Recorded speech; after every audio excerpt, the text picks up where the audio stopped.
கர்த்தரும்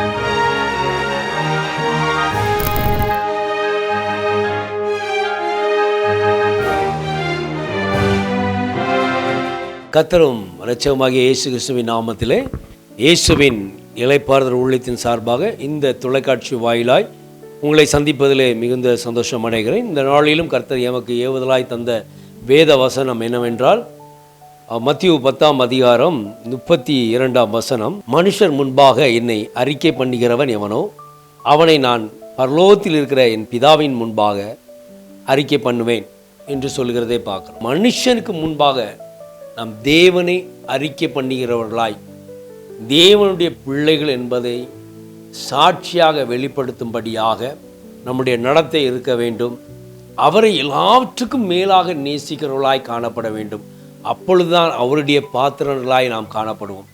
எவன் ஒருவன் தேவனாகிய கர்த்தருடைய நாமத்தை வீணிலே வழங்குகிறானோ இல்லை மனுஷருக்கு முன்பாக மறுதலித்து வாழ்கிறானோ அவன் தேவனுடைய பாத்திரவான் அல்ல. அவர் அதை விரும்புகிறது தேவனும் அல்ல.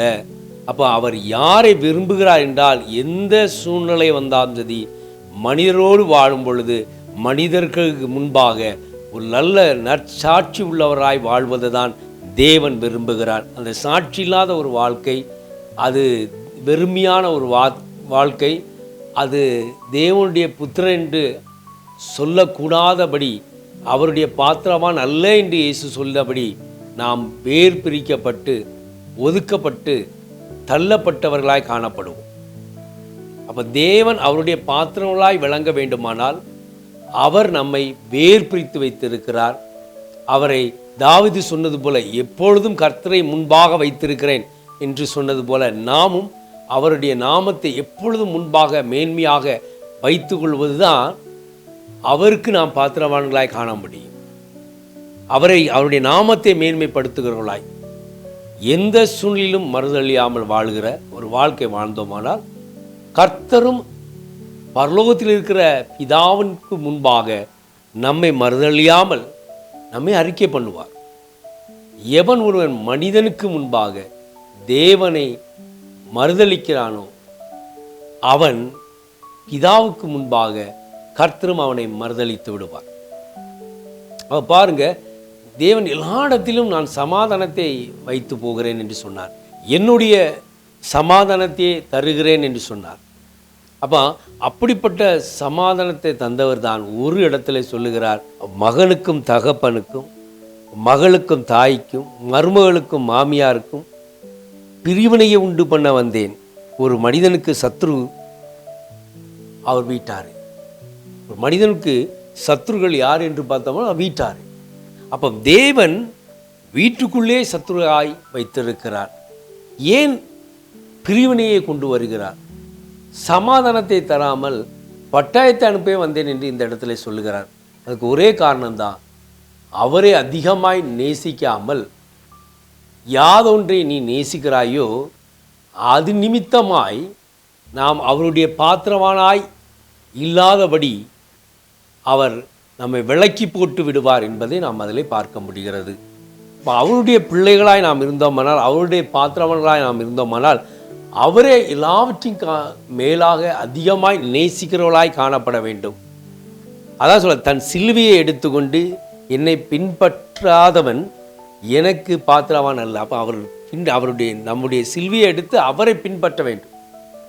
அவரை பின்பற்றாதவன் அவர் பாத்திரவான் அல்ல. தன் ஜீவனை காக்கிறவன் அதை இழந்து போவான். என் நிமித்தம் தன் ஜீவனை இழந்து போகிறவன் அதை காண்பான் என்று சொல்லப்படுகிறது. அப்போ அவர் நிமித்தமாய் நாம் ஜீவனை இழந்தாலும் நாம் பிழைத்திருப்போம், மரித்தாலும் பிழைத்திருப்போம். காரணம் முன்னே ஒன்றுதான், நாம் சிலுவையை எடுத்துக்கொண்டு அவரை நாம் பின்பற்றி கொண்டு இருக்கிறோம். அவரை நாம் ஏற்றுக்கொண்டோம்னால் அவரை அனுப்பின பிதாவும் நம்மை ஏற்றுக்கொள்வார். அப்போ நம்மை எதற்காக வேர் பிரித்திருக்கார் என்றால் அவருடைய சாட்சியாய் நிற்பதற்காக, அவர் நாமத்திற்கு இடறுதல் உண்டாகாதபடி மறுதளிக்காதபடி அவரை அறிக்கை பண்ணுகிறவர்களாய் நிற்க, அதிகமாய் அவரை மாத்திரம் நேசிக்க, அவரை வைக்கிற இடத்துல வேற யாதொன்று வைக்காதபடி மேன்மையும் கனத்தையும் அவருக்கு மாத்திரம் கொடுத்து வாழ்ந்தோமானால் அவர் நம்மை எடுத்து பயன்படுத்துவார். அப்ப நம்மை ஏற்றுக்கொள்கிறவர்கள் அவரை ஏற்றுக்கொள்கிறார். இயேசு கிறிஸ்துவை ஏற்றுக்கொள்கிறவர் பிதாவை ஏற்றுக்கொள்கிறார். அப்ப தேவன் அப்படியாக அவர் பின்பாக நாம் சிலுவை எடுத்து அவர் பின்பாக செல்ல வேண்டும் என்பதுதான் விரும்புகிறார். அந்த பாத்திரவான்களாய் நாம் விளங்க வேண்டும் என்பதுக்காக அவர் விரும்புகிறார். சீசன் என் நாமத்தின் நிமித்தம் இந்த சிறியரில் ஒருவனுக்கு ஒரு கலசம் தண்ணீர் மாத்திரம் குடிக்க கொடுக்கிறவன் தன் பலனை அடையாமற்று போகான் என்று மெய்யாகவே உங்களுக்கு சொல்கிறேன் சொல்றார். அப்போ அந்த மெய்யான ஆசீர்வாதத்தை பெற்றுக்கொள்ள வேண்டுமானால் நீ ஒரு கலசம் தண்ணீர் கூட அவர் சீசருக்கு நாம் சிறியவனாகிய அவருடைய ஊழியக்காரர்களுக்கு நாம் கொடுக்கும் பொழுது அந்த ஆசீர்வாதத்தை நிச்சயமாய் நாம் பெறுவோம் என்பதுதான் இயேசு கிறிஸ்து சொன்ன வசனம் நமக்கு வெளிப்படுத்துகிறது. எனவே அவரை நம்பி வந்து விட்டோமானால், அவர் அழைக்கப்பட்டு நாம் வந்து விட்டோமானால் அதற்கு ஆன எல்லா தேவைகளையும் அவர் சந்திப்பார். ஆனால் ஒன்றே ஒன்றுதான், நாம் அவருடைய நாமத்தை அறிக்கை செய்கிறவர்களாய், அவரை அவருடைய சாயலை வெளிப்படுத்துகிறவராய், அவருக்கென்று சாட்சியாய் நிலைத்திருக்கிறவர்களாய் நாம் வாழ்ந்தோமானால் நமக்குரிய ஆசீர்வாதத்தை நாம் நிச்சயமாய் அடைவோம். நம்மை ஆசீர்வதிக்கிறவர்களை அவர் ஆசீர்வதிப்பார். ஒரு கலசம் தண்ணீர் கொடுத்தாலும் அதனுடைய பலனை அவர்கள் ருசிப்பார்கள். யாருக்கு அவர்கள் கொடுக்கிறார் என்றால், கர்த்தரை பின்பற்றுகிற உண்மையும் உத்தமமாய் தேவனுடைய நாமத்தை அறிக்கை செய்து அந்த நாமத்திற்கென்று வாழ்கிறவர்களுக்கு அந்த ஆசீர்வாதம், மெய்யான ஆசீர்வாதத்தை பலனாய் கொடுப்பார். இழந்த எல்லாவற்றையும் அவர் திருப்பி கொடுப்பார். ஆனால் எதை ஒன்றை காற்றுக்கொள்வதற்காக சுயமாய் நாம் வாழ்கிறோமோ அவைகள் எல்லாம் மாயை. சூரியனுக்கு கீழே எல்லாமே மாயை. இந்த மாய உலகிலே நாம் வாழ்ந்து கொண்டிருக்கிறோம். இதில் எதை இழந்தாலும் எதை பெற்றாலும் எதுவும் நிரந்தரம் அல்ல. எது நிரந்தரம் என்றால், இயேசு கிறிஸ்துவின் நாமத்திற்காக நீ எதை இழந்தாலும் அதை திருப்பி அவரிடத்திலிருந்து பெற்றுக்கொள்கிறோம் அல்லவா, அதுதான் நிரந்தரமானது. அதனால தான் சொல்றாரு, எந்த அன்பும் நிலையானதல்ல, எல்லா அன்பும் ஒரு நாள் உன்னை விட்டு விலகி போய்விடும். சொந்த சரீரம் கூட நமக்கோடு கூட வருவதில்லை. நாம் பிறந்ததிலிருந்து பார்த்து நம் பெற்றோர்கள் பார்த்து வளர்த்த இந்த சரீரம், இப்பொழுது நாம் அந்த சரீரத்தை எப்படி பேணித்து பாதுகாக்கிறோமோ இந்த சரீரம் கூட நம்மோடு பரலோகத்திற்கு வருவதில்லை. அப்போ பரலோகத்தில் இருக்கிற பிதாவின் இடத்துல நம்மை அறிக்கை செய்ய வேண்டுமானால் நாம் அவரை மனப்புத்திரர்கள் மத்தியிலே சாட்சியாக அறிக்கை செய்து வாழ்கிற அந்த வாழ்க்கை தான், அந்த சாட்சி தான் உனக்கு பரலோகத்திற்கு அறிக்கை செய்யும்படியான தகுதியாக மாற்றுகிறது. நம்ம வாழ்க்கை சாட்சியுள்ள ஒரு வாழ்க்கையாக மாற வேண்டுமானால் எந்த காலகட்டங்கள் நெருக்கங்கள் வந்தாலும் தேவனை மறுதலியாமல் கர்த்தர்க்கென்று உறுதியாய் நிற்கிற ஒரு அனுபவம் நமக்குள் இருக்க வேண்டும். ஒருவேளை பேதுருவை போல நாம் சொல்லலாம், எல்லாரும் இடறுகிறார்கள், ஆனால் நான் இடற மாட்டேன் என்று சொன்னதுக்கு தான் இயேசு சொல்லுகிறார், இல்லை, சேவல் கூவதற்கு முன்பாக நீ என்னை மூணு தரம் என்னை மறுதளிப்பாய் என்று சொல்வதற்கு காரணம் என்று பார்த்தோமானால், அவன் எல்லாரும் இடறுவார்கள், நான் இடற மாட்டேன் என்று தன்னை குறித்து அங்கே மேன்மை பாராட்டினதை பார்க்கிறோம். அதற்காகவே அதை சொல்லுகிறார். அப்போ அதற்காகவே இயேசு கிறிஸ்து அதை சொல்லுகிறதை நாம் பார்க்கிறோம். அப்பொழுது கூட அவன் சொல்றான், மரணமே நேரிட்டாலும் நான் உமக்காக மரணம் அடைவேன், ஆனால் மறுதளிக்க மாட்டேன் என்று சொல்கிறதை நாம் வேதத்தில் பார்க்கிறோம். ஆனால் நடந்தது என்ன? சேவல் கூவுவதற்கு முன்பாக இயேசு கிறிஸ்து சொன்ன வார்த்தையின்படியே 3 தரம் அவன் மறுதளித்தான். அதை உணரும் பொழுது மனம் கசந்து அழுதான்.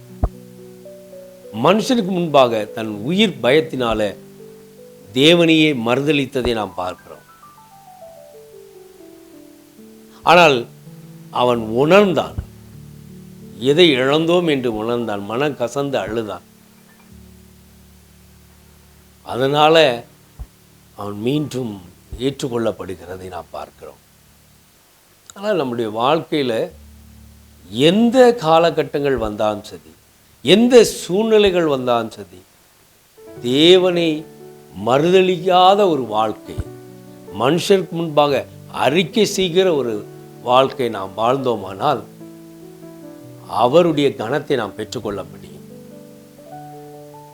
சொல்லலாம், மாமிசத்தில் நான் அதை பண்ணிடலாம், நான் விட மாட்டேன், நான் கர்த்தருக்காக நிற்பேன், அப்படியெல்லாம் விசுவாசமாய் வார்த்தையை அறிக்கை செய்து விடலாம்.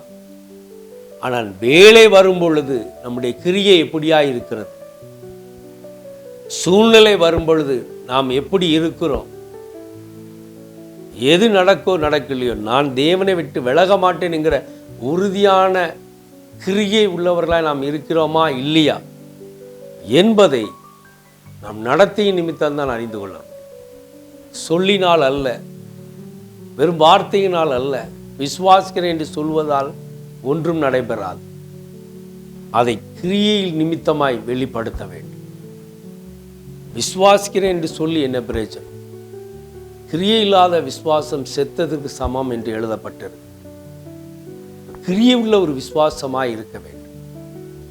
பேதுருக்கு நேர்ந்தது போல ஒரு சூழ்நிலை நமக்கு நேரிடுந்தால், அப்படிப்பட்ட ஒரு சூழ்நிலை நமக்கு நேரிடும் பொழுது நாம் கர்த்தரை மறுதலியாமல் அவரை அறிக்கை செய்து அவருடைய பிள்ளைகளால் நிற்போமா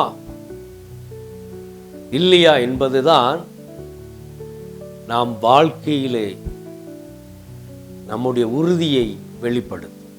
நாம் வாழ்கிற இந்த வாழ்க்கையில் கர்த்தர் நம்மை பிதாவினிடத்திலே அறிக்கை செய்ய வேண்டுமானால், கர்த்தருடைய நாமத்திற்காக நம் ஜீவனை இழந்தாலும் அதை நாம் கண்டடைவோம் என்று வேதம் சொல்லுகிறது. அதை ஜீவனை இழந்தாலும் அதை காண்பான் என்று எழுதப்பட்டிருக்கிறது. நீ ஒருவேளை ஜீவனை இழந்துட்டோன்னு சொல்லி பயப்படாண்டாம், அவருடைய நாமத்தினால் இழந்தோமானால் மீண்டும் அவர் உயிர்ப்பிப்பார், மீண்டும் நம்மை எழுந்திர செய்வார். அப்படிப்பட்ட தேவன் நம்மோடு கூட இருக்கிறார். அந்த நம்பிக்கையும் விசுவாசம் நமக்குள் இருந்தால் தான் இப்படிப்பட்ட ஒரு சூழ்நிலை வரும் பொழுது நாம் உறுதியாய் நிற்க முடியும், மறுதலியாமல் நிலைத்து நிற்க முடியும். அவர் அதற்காக தான் நம்மை உருவாக்கி இருக்கிறார். அதிலே நாம் உறுதியாக இருந்தோமானால் நாம் ஜெயத்தை பெற்றுக்கொள்ள முடியும். அதனால் ஒன்றே உண்டுதான், எந்த சூழ்நிலை வந்தாலும் சரி, மனிதர்கள் மத்தியிலே தேவனுடைய நாமத்தை மறுதலியாத ஒரு வாழ்க்கை வாழ வேண்டும். சத்ரு வெளியிருந்து அல்ல, உன்னை சோதிக்கும்படி கர்த்தர் உன் வீட்டுக்குள்ளேயே வைத்திருக்கிறார். அவர்களே சத்ருவாய் மாறுவார்கள். அதனால தான் ஆண்டவர் சொல்கிறாரு, அவர்கள் கிரியையை அவர்களை வெறுக்காது, மனிதர்களை வெறுக்காது, அவர்களுக்குள்ளே இருக்கிற கிரியைகளை வெறுக்கும். அந்த கிரியை தான் நாம் இருக்க முடியும். அது எதற்கென்றால் நம்மை சோதிப்பதற்காக. நாம் எதன் மீது நம் நாட்டம் அதிகமாக வைத்திருக்கோமோ அவைகள் ஒன்றுமில்லைன்னு அறிந்து கொள்வதற்கு, அதை நாம் புத்தி உள்ளவர்களாய் கற்றுக்கொள்வதற்காக அவர் நமக்கு தருகிற ஒரு சிற்றையாய் நாம் எண்ணிக்கொள்ளலாம். அது இல்லாமல் நாம் ஒன்றுமே செய்ய முடியாது. நம்மை சரிப்படுத்துவதற்காக, சீர்படுத்துவதற்காக தான் இவைகள் எல்லாவற்றையும் நமக்கு வைத்திருக்கிறார் என்பதை உணர்வுள்ள இருதயத்தோடு நாம் வாழ வேண்டும். எந்த சூழ்நிலை வந்தாலும் சரி, நாம் நம்முடைய வாழ்விலே தேவனை மறுதலியாமல் அவரை அறிக்கை செய்ய வேண்டும், அதில் உறுதியாக இருக்க வேண்டும். அந்த வார்த்தைகளை நம்பிக்கை உள்ளவர்களாய், விசுவாசம் உள்ளவர்களாய் நிலைத்திருக்க வேண்டும். இருக்கும் பொழுதுதான் தேவன் சொல்கிறார், நம் நிமித்தம் பிறருக்கு ஆசீர்வாதம் உண்டாகும், நம்மை ஆசீர்வதிக்கிறவர்களை கர்த்தர் ஆசீர்வதிப்பார் என்பது. இந்த வார்த்தையின்படி கர்த்தர் உங்கள் ஒவ்வொருவரையும் ஆசீர்வதிப்பாராக. நாம் ஒவ்வொருவரும் மனுஷருக்கு முன்பாக கர்த்தருடைய நாமத்தை அறிக்கை செய்வர்களாய் நாம் மாறுவோம். அப்படி மாறும் பொழுது பிதாவினிடத்திலே இயேசு கிறிஸ்துவின் மூலமாய் கனத்தை பெறுவோமாக. ஆமென். இணைந்து ஜெபிப்போம். அன்பின் பிதாவே, ஒருவேளை பேதுருவை போல ஒரு சூழ்நிலை எங்களுக்கும் வந்தாலும் நாங்கள் மறுதலியாமல் மேன்மை பாராட்டாமல் கர்த்தரோடு இருக்கிற ஒரு அனுபவத்தை தருவேராக. நாமத்தை அறிக்கை செய்து தேவனை மகிமைப்படுத்தும்படியாக எதை இழந்தாலும் கர்த்தரை இழந்து போகிற ஒரு அனுபவம் இல்லாதபடி, யாரை நேசித்தாலும் நேசிக்காவிட்டாலும் எல்லாவற்றுக்கும் மேலாக கர்த்தரை மாத்திரமே நேசிக்கிற ஒரு அனுபவத்தை கர்த்தர் எங்களுக்கு தந்தருள்வராக. உம்மிலே நிலைத்திருக்கவும் எப்பொழுதும் உம்மை முன்பாக வைக்கிற அனுபவத்தின் தந்து எல்லா விதமான ஆசீர்வாதத்தை பெற்றுக்கொள்ள கர்த்தர் கிருபை பாராட்டும். என்னோடு இணைந்து ஜெபிக்கிற ஒவ்வொரு பிள்ளைகளையும் ஆசீர்வதியும், அவர்கள் தேவைகள் எல்லாவற்றையும் சந்திப்பேராக. எல்லா தீங்குக்கும் விலக்கி பாதுகாத்துக் கொள்ளும் அப்பா. இந்த சத்தியத்தை கேட்டுக்கொண்டு இருக்கிற ஒவ்வொரு காதுகளும் திறக்கப்படட்டும். அவர்கள் வேண்டுதலை கேட்டாலும் அவருடைய தேவைகளை சந்தியும், சமாதானத்தை கட்டளையிடும். எல்லா தீமைக்கும் விலக்கி பாதுகாக்கிற நல்ல தகப்பன் நீர் அப்பா. எங்களை நீர் அறிந்திருக்கிறீர். உமது சித்தத்தின்படி எங்களை வழி நடத்தும். இயேசு கிறிஸ்துவின் இனிய நாமத்தில் ஜெபிக்கிறோம் ஜீவனுள்ள நல்ல பிதாவே. ஆமேன், ஆமேன். கர்த்தர் உங்கள் ஒவ்வொருவரையும் ஆசீர்வதிப்பாராக. தொலைபேசி எண்கள் கொடுக்கப்பட்டிருக்கிறது.